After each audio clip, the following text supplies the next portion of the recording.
Thank you, Congresswoman Bachmann. Thank you, Michelle, for that warm introduction. It was a unique introduction. I've never had an introduction like this before. I've never been involved in art, cosmetics, business, and the World Jewish Congress. I want you to know that I make a lot of speeches in my life. And there is no organization, no group of people that I would rather be with than all of you here today.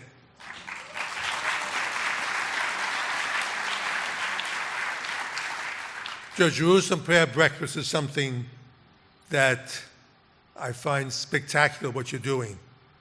Let me say at the outset, 2 words: thank you. Thank you for standing with Israel. Thank you for standing with the Jewish people.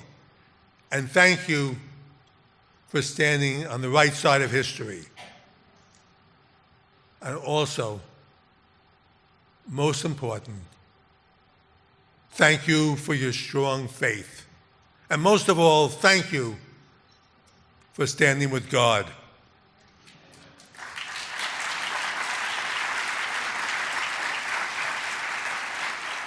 There's a famous French writer that I know, Bernard-Henri Lévy, who had just written a book, an important book, called Israel Alone.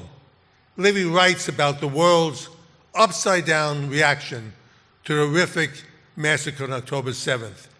Instead of an outpouring of sympathy, support for the Jewish state, after what was truly a crime against humanity, what we saw defies logic. Instead of sympathy, we saw an explosion of anti-Jewish hatred here and across the globe, on the streets, in the media, and across college campuses, everywhere. It was as if all common sense and all morality disappeared in our world. But the truth, the vast majority of Americans are with us.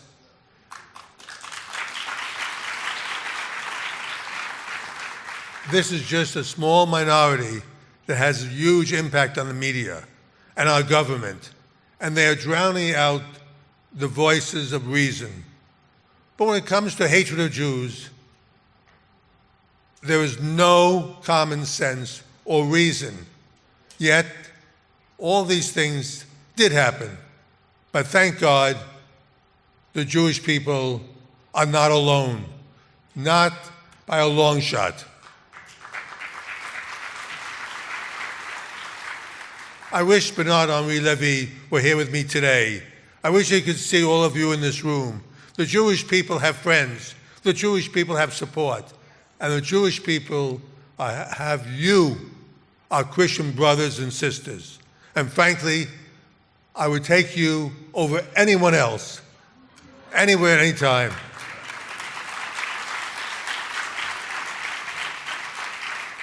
The attacks on October 7th was not just an attack on Israel. This was an attack on Western civilization. The Hamas terrorists that killed, raped, and tortured over 1,200 Israelis did not want Jewish or Christian values in that region. They have never before. It reminds us that something I wrote again decades ago in the New York Times, because I was so upset by a world silence over the mass slaughter of Christians throughout the Middle East. It was entitled, "Who Will Stand Up for the Christians?" Back then, 500,000 Christian Arabs had been driven out of Syria. A Nazi-like wave terror rolled across Iraq. Entire Christian communities that lived in peace in Central Africa for centuries have been ravaged. I wrote this as a warning because world leaders, the press, and especially the UN, was silent. Nobody did anything about it, and nobody has heeded my warnings. Today, the Christian population in the Middle East is dwindling. I've always amazed me that people have the audacity to call Israel an apartheid state. Here's the fact. Israel is the only country in the Middle East that has a substantial population of Jews, Muslims, and Christians. No other country in this region can say this. Sadly, the city of Bethlehem, which is under the control of the Palestinian Authority, not Israel, has seen a huge drop in its Christian population. In 1950, Christians made up 86% of Bethlehem's population. Today, Christians make up just 13%, from 86 to 13% within my lifetime. It was one of the most important Christian cities in the world. I remember going there in the 1980s. It was a beautiful, peaceful, and historic city.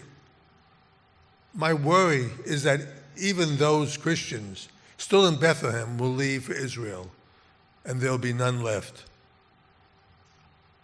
After the article appeared in the New York Times, people asked me, why would the president of the World Jewish Congress standing up for the Christians?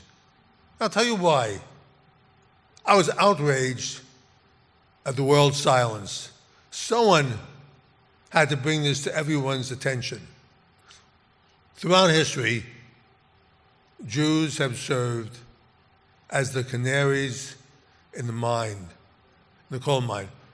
More than a century ago, before modern technology, miners would take canaries into the mines with them because canaries were most sensitive to poison gas. If the canaries suddenly fell dead, the miners knew they had to get out there fast. For 3,000 years, Jews have been the world's canaries. When tyrants go after the Jews, everyone should take warning. Over and over again, history shows us that Jews may be the first targets, but they're never the last targets. Yes, Hitler went after the Jews first and foremost, right from the start. But when it was all over, upwards of 80 million human beings of all religions were dead, and 2 continents were destroyed. Stalin hated Jews, and the lives of Jews in the Soviet Union was miserable. But in the end, Stalin killed millions of others as well. As we see it happening again today in the outpouring of anti-Semitism since October 7th, right after the attacks, the Israeli flag appeared on the Eiffel Tower, the Brandenburg Gate, 10 Downing Street, and across the U.S. But as soon as anti-Israel riots began on October 8th, that outpouring of support disappeared. Everyone lived in fear because today, none of our leaders in government or in universities have the courage to stand up to them. And because nobody stopped them, they gained more power. I have someone who agrees with me. And just as Jews are targets for these protesters, so is the Jewish state. And this is especially true in the UN. How do you account for UN's strange obsession with the one and only Jewish state? From 2015 to 2023, the UN General Assembly passed 230 resolutions condemning countries. 155 were against Israel, 75 for the rest of the world. Let me repeat that. 155 resolutions against Israel and 75 against everyone else. With countries like Iraq, Syria, and North Korea, countries that have killed millions of their own people, why is the UN obsessed with one and only Jewish state that also happens to be the only democracy in the Middle East? The answer is very simply anti-Semitism. And none of this is new. It's been going on for 3,000 years. Shortly after God took the Jews out of Egypt, we were introduced to Amalek, who will do anything possible to harm the Jewish people. Later, God warns the Israelis that Amalek will return again and again. in every generation. Unfortunately, God's prediction has proved absolutely correct. We Jews have been fighting Amalek for a long, long time. And we saw Amalek yet again on October 7th. I believe that when tyrants want to wipe out the Jewish people and their traditions, what they are really going after is our strong connection to God.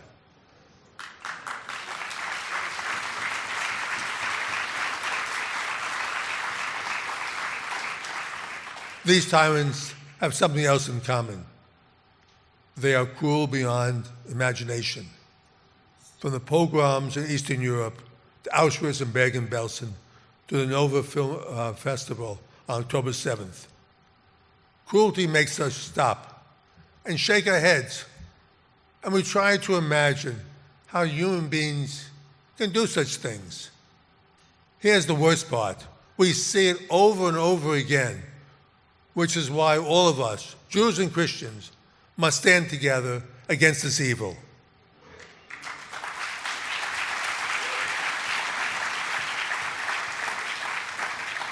And if we don't, mark my words, we could lose everything.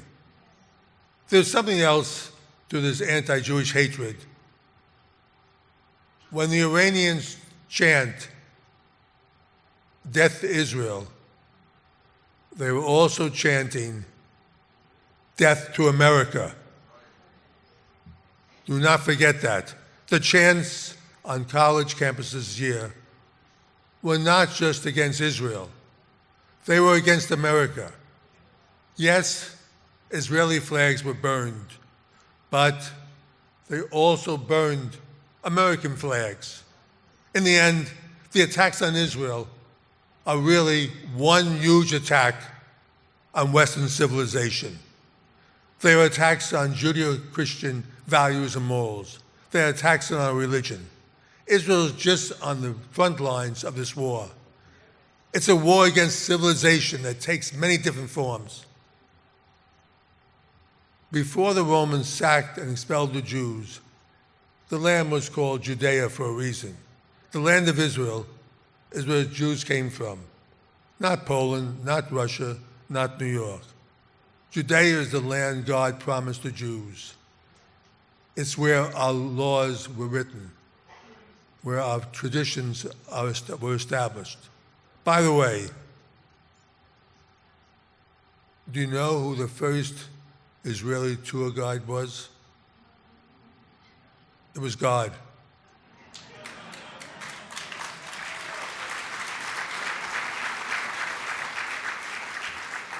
And what I believe was the most moving part of the Torah, right near the end, God takes Moses to the top of Mount Nebo, and he shows Moses the entire land, from north to south, from east to west.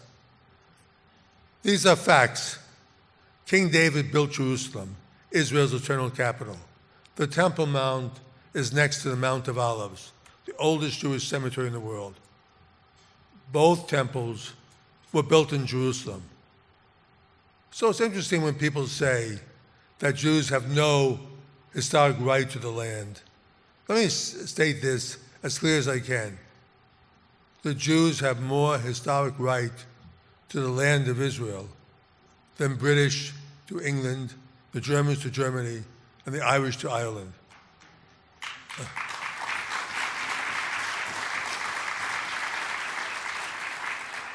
Unlike any other nation on earth, Israel was ordained not by men, but by God, period.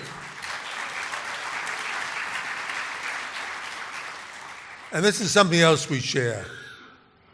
All of you have a vital connection to the land as well.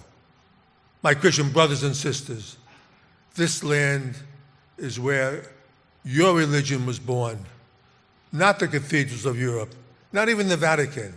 It's where Jesus was born. And when we preach his sermons,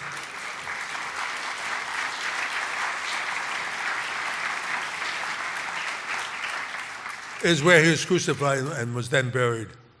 Israel is where Christianity began. If you know anything about the Bible, I'm sure all of you are experts on it. And you read it cover to cover. You know you can't walk a few steps in Israel without running into the holy site that is tied directly to the Bible. In the end, we share so much. We read the same Bible, we share the same values, and we believe in our bones that Israel is the land that God gave to the Jewish people, and its eternal capital is Jerusalem. And we will defend our land forever. I would like to quote Isaiah 4:1-3. Comfort ye my people, saith our God. Speak ye conformably to Jerusalem, and cry unto her. Prepare the way of the Lord, straight in the desert, a highway to our God. I love the last line. Prepare ye the word of the Lord, straight in the desert, a highway to our God. I cannot tell you the comfort and strength it gives me to know that all of you travel with us on the same highway.